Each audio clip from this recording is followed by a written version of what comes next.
Right, here we go then. Today's trade. It looked quite flat the day when I opened it up, but that's because on Friday, this is the drop we had on Friday. We dropped 1,100 points, about 1,200 points on Friday. 1,200 points. Can you imagine shorting that market? And that all come from the grab of this swing here. Look. I fumbled this, I didn't take this, but in hindsight this was actually the trade. I missed this and got a re-entry down here, and then ended up putting my stop loss above this wick, and then the next wick took me out. Yeah, that was a fumble that day. Basically, I got in on that black candle there, yeah, and my stop loss was at the top of this candle, and I got wicked. Yeah, it's long. But anyway, this was the actual trade I should have took, but I missed it. But yeah, so we had that, and then when I zoomed out, I thought, okay, that day's not actually flat. It's just because it looks flat compared to that. This is what I like about TradingView. When you twist the chart around, you can see, you know, it has got a push up, pull back, bit of consolidation here, push up, bit of consolidation, jammed down there. Now, what I could see before I got in the trade is this level here.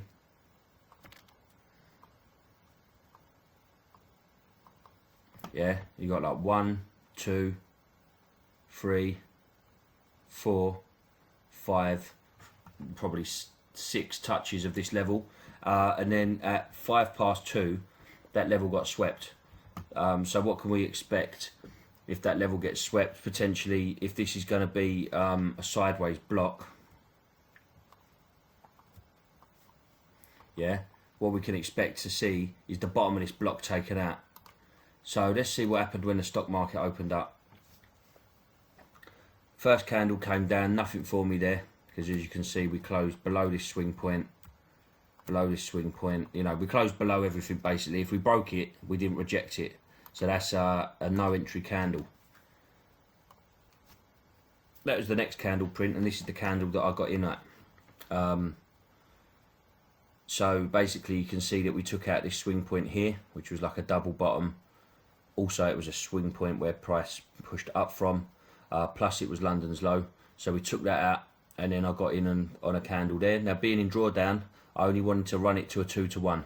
I think if you're in drawdown, don't reduce your risk unless you're proper in a hole. But if you're in drawdown, lower your risk reward ratio. Like, get some money in the bank. Don't go for a 1 hard if you normally go for a 3. But I know I like my baselines are 2. If I feel like I'm quite ambitious, then sometimes I'll go for a 3. For example, ambitious, what I mean is a 3-to-1 might take out this high. Yeah, and I think, do you know what? I think it's got that in it. Yeah, I'll go for the 3. 4R is like bonus day. That's when you're really speculating that you're going to catch a good move. But when you've got a stop loss of like nigh on 40 points, be careful taking the 4Rs. Do you know what I mean? Try and cap it at about 100 points, in my opinion. If something's within 100 points, is probably doable in a good strong push, or even an average push over a few hours. I hope that makes sense. You know, it's about the distance you're covering. If you get in a position and you've got a nice tight stop loss, you know, like if you got in here, you know, say you scalped an entry on the 1 minute and you got in there, yeah, by all means, go to the 4s. You know, go to the 4-to-1s, 5-to-1s, you know, get your big moves. But when you're on a 5 minute and you've got a 40-point stop, don't try and target a 4-to-1 unless you really think you've got it in you. So I went for the 2R. So let's have a look at the next candle. Okay, so we can see, now there's something I noticed actually that was quite interesting, because I still had this swing point marked up. So if we change that now to support/resistance, yeah, what we can see is this was a level that when price pushed up, it sort of decelerated and came down at quite some power, and bang, bounced up off this level. Yeah, a lot of buying power came in from here. So this is an opening candle that smashed straight through it, and then the buyers pushed straight through it again. But if you look at the next candle, what you can see is we did come and test that level again. I find that interesting. This is the sort of thing that I notice. I notice stuff like that. Because, I think, you know, you can see we filled in this inefficiency down here as well. Yeah, so that's granted that wick could have been that, but we did come down and check this level again, didn't we? So was there a 1 minute scalp in there maybe? You know, is there something clever that can be done in that part of it? But then what you got to do, like your brain either falls into fearful or greedy. I'm never fearful. I'm greedy. I'll hold my hands up. If something is going to bite me on the arse, it's going to be greed. I try and get the stop loss as tight as possible. Stretch the trade for as much as I can. Hold on to it. Greed is my Achilles heel.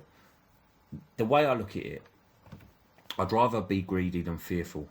Because if you're fearful, for me, if I'm fearful of getting in a trade and then I see a great trade come from a trade that I didn't get into, that's going to annoy me worse than trying to get a tight stop. It's just the way my brain works.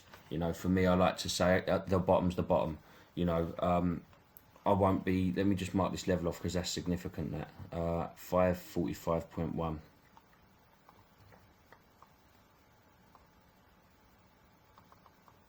I'm going to show you something, what I mean.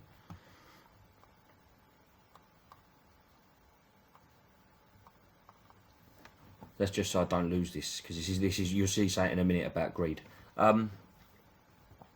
So yeah, like if I'm saying this candle here is the manipulation reversal candle, I've got to stand by my word. I can't just go and also what I'll do is I'll like add a bit on. Like that doesn't. How can I say I found the bottom if I'm adding it on? Why am I not? Why am I not getting in down here? That's the way my brain works. Trading can't. There's all different ways of skinning a cat or whatever the thing is, and we all come in all shapes and sizes.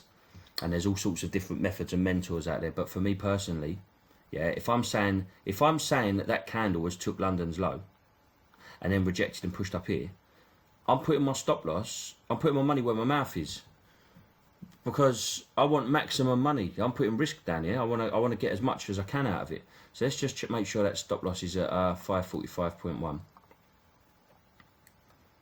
This is so important. And this is what I'm talking to you about, greed. So don't think I'm preaching it, because I'm going to show you something. Now, if I'd have been greedy and gone, oh, okay, so look, there's London's high there. Yeah. I think we're going to keep pushing up. And we're gonna blast a 4R easy. Now, I know 2R is my baseline. I know that a 4R, let me just play the next candle so you can just see that my trade won, yeah? Boom. I know that a 4R is 150 points away. For me personally, that's a bit of a stretch, I think, to ask for that. But if I'd have tried to be greedy, look how close we come. And you've seen this happen to me before. If you've been watching me, look. That is the trouble if you're greedy. Now look, it's a fine line between are you greedy or are you speculating that something should happen? You know, just because it's a far distance away, it doesn't necessarily make you greedy. I know personally, if I'd have tried to target that 4R today, that was greed coming in. The sensible play for me being in drawdown is to take the 2R. Because I know as soon as I got past 2R, I'd have gone break even, yeah, to protect the money I have got in the account. I don't know how this one went. All right, so I would have then been kicking myself because now I've made nothing today, when I could have made $2,000 in 11 minutes, and I'd have got that little bit further out of drawdown. Now this might still come up and take this high out, but that's the difference. And fear, what fear will do is fear will make you put your stop loss down here, you know, and make this ride potentially horrible. You know, like if you're targeting a 3-to-1, because you've gone massive on your stop loss, you're now got to get all the way up here to make that sort of money. I just think if you're calling a bottom, call the bottom. Like if you're calling a top, call the top. If you're calling a pullback, call the pullback. Otherwise, wait for a better price. Like here, yeah. If as that comes down, you're buying it, but you're like, yeah, but it could come all the way down to here. well then wait till it gets down to there. Do you know what I mean? Like, I just think if you genuinely think that's the turning point, put your money where your mouth is, make your money. You called it. You said the market was going to reverse there, and it did. And because you were right, just targeting that liquidity on that pullback, you've now made 9.6R. Now, if you're risking 1,000, you just made 9 grand. Now, if you're being super careful, all your analysis, you did all that analysis, and you sold yourself short. You sold yourself cheap. You was right. You was clever. You worked it out. But now you made his 1.4k as opposed to 8-9 grand. Do you know what I mean? Get what you're worth. Like, if you can call a turnaround, call a turnaround. Look back at your trades. I look back at my trades all the time. Look back at them and think, could I tighten that up a little bit? Could I have got more out of that? Was I stupid? Was I greedy? Did I hold that for too long? There was one the other day, and I did hold it for too long. Where are we? This one. I lost this trade. That was 5 minutes. I'd have made 2 grand. Greed come in, yeah, and I thought I could make a hell of a lot more, so I didn't close it out at 2. Listen, I like a 3. Maybe I should have gone for the 3.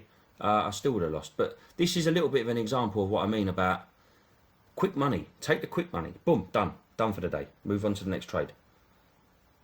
Why are you gonna risk? Well, at this point, yeah, you got 2,000. Why are you gonna risk 2,000 to make an extra 1,000 when you've just made 2,000 in 5 minutes? Because once you're sitting at 2k, like, you have to decide, I've made that fast. Am I really going to risk another? Am I going to risk losing the 2,000 I could bank now for another 1,000? Now look, there's instances where I hold my trades for long. You know, like if you watch my last videos, I've done some long holds. That's a 2.5 that I took. I was coming back up into here. These are a couple of losses I took. I can't remember why now. This is a trade I broke even on. Again, just watching the prints, I didn't like the way it was moving. I think I sat through this stuff. Then it came down to here, and it sort of rejected twice in the direction I wanted. And I thought, you know what? If we've had one go and then we failed at the second, I'd rather just start again tomorrow. And I did on that one. This is some sort of support and resistance trade.